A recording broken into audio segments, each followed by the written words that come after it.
আচ্ছা, প্রথমে বলতে চাই এরা খুব ফিলোসফি নিয়ে কথা বলছে, ঠিক আছে? ফিলোসফি দ্বারা কিন্তু গ্লোবাল ওয়ার্মিং কমে না প্রথমত, ঠিক আছে? আর তারপরে সরকারের কথা বলছে, এরা নিজেরাই দেয়।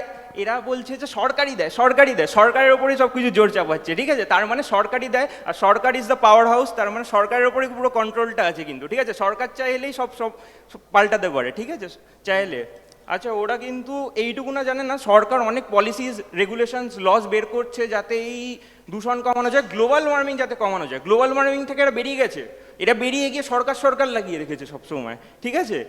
আর একটা একটা অ্যাপ স্বচ্ছ বলে, স্বচ্ছ ভারত অভিযানের আন্ডারে 2017 একটা অ্যাপ ডাউনলোড করা হয়েছে, ঠিক আছে? প্রতি কটা ইন্ডিভিজুয়ালের ফোনে ফোনে হয়তো অ্যাপটা থাকবে স্বচ্ছ, যেখানে আমাদের লোকেশনটা শেয়ার করার সঙ্গে সঙ্গে কিন্তু একটা নোংরার গাড়ি এসে ওই জায়গাটা পুরো পরিষ্কার করে নেবে। এইটার ব্যাপারে তারা কিছু জানে না, শুধু সরকারের দোষ লাগিয়ে রেখেছে 24 ঘন্টা, ঠিক আছে? আচ্ছা, সরকার আমাদের কিন্তু ফিউচার ব্যাপারেও চিন্তা করছে, ঠিক আছে? প্রতি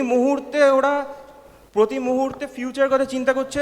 আমি আপনাদের দুখানা ট্রিটিসের ব্যাপারে বলছি, ঠিক আছে? একটা হচ্ছে ন্যাশনাল গ্রিন হাইড্রোজেন মিশন, এখানে হচ্ছে ক্লিন পরিষ্কার হাইড্রোজেন কী করে তৈরি করে আমরা পেট্রোলিয়ামটাকে সরিয়ে কী করে আমরা ন্যাচারাল দিয়ে কী করে আমরা ব্যবহার করে পুরো দুনিয়াটাকে কী করে পরিষ্কার করতে পারবো, সেটা একটা আর একটা হচ্ছে খারডোয়া রিনিউয়েবল এনার্জি পার্ক। এটা সোলার প্যানেল নিয়ে কথা বলছে, অনেক সোলার প্যানেল নিয়ে কথা বলছে।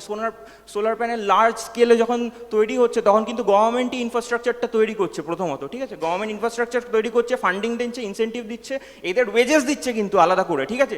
এরাই কিন্তু শেষ মুহূর্তে গভর্নমেন্ট চাকরি চায়, সরকারি চাকরি চায়, সরকারি চাকরি চায় করে চিৎকার করতে থাকে, ঠিক আছে? ইন্ডিভিজুয়ালরা, ঠিক আছে? তারপরে হচ্ছে সি অফ গ্যালিলি বলে আমি একটা এক্সাম্পল দিতে চাই। এই যে সরকার উদ্যোগ নিয়েছিল কিন্তু সি অফ গ্যালিলি, যেখানে জিজাস প্রথমবার জলের উপরে হেঁটেছিল, সেইটা কিন্তু ধীরে ধীরে শুকিয়ে যাচ্ছিল। সরকারের উদ্যোগে কিন্তু এইটা সি অফ গ্যালিলিকে বাঁচানো হয়েছে। রিজার্ভ অ্যামোয়াস বলে একটা প্রসেস আছে, যেটার দ্বারা মানে ওশান ওয়াটারটাকে আমরা কি করে পানীয় জল কী করে তৈরি করতে পারি, সেই প্রসেসটা কিন্তু গভর্নমেন্ট করেছে। এটা কিন্তু গভর্নমেন্টের কাজ। আচ্ছা, লকডাউনের সময় মনে করুন লকডাউনের সময় যখন 2020-তে লকডাউন পড়েছিল, তখন কিন্তু 7% মাত্র পলিউশন ড্রপ কমেছিল, ঠিক আছে? কিন্তু ওই 7% কি আপনার প্লাস্টিক ব্যাগ ইউজ করা বাঁচাতে পারবে? এটা কি বাঁচাতে পারবে, আপনারা বলুন?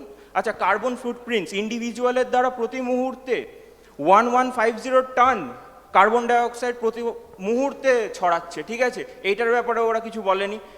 আচ্ছা, স্টার্টিংয়ে বলে গেল বিন্দু বিন্দু জল, বিন্দু বিন্দু জলের মধ্যে আটকে আছে, ঠিক আছে? সরকারের ব্যাপারে বলছে আর বিন্দু বিন্দু জল খাচ্ছে এরা, ঠিক আছে? আচ্ছা, এরা কিন্তু মাস প্রোডাকশনের কথা বলছে। মাস প্রোডাকশনের কথা হচ্ছে যখন, তখন গভর্নমেন্টই দেয়, ঠিক আছে? গভর্নমেন্ট না থাকলে কিন্তু এরা কিছু করতে পারতো না।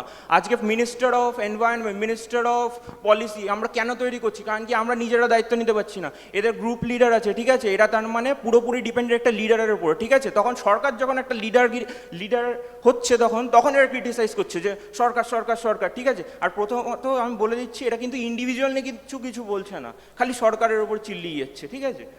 আর প্রথমত বলে দিই, এই ইন্ডিভিজুয়ালের দ্বারাই কিন্তু সরকার তৈরি হচ্ছে, আর সরকারের দায়িত্ব ওদের শোনা উচিত, চুপচাপ মেনে নেওয়া উচিত।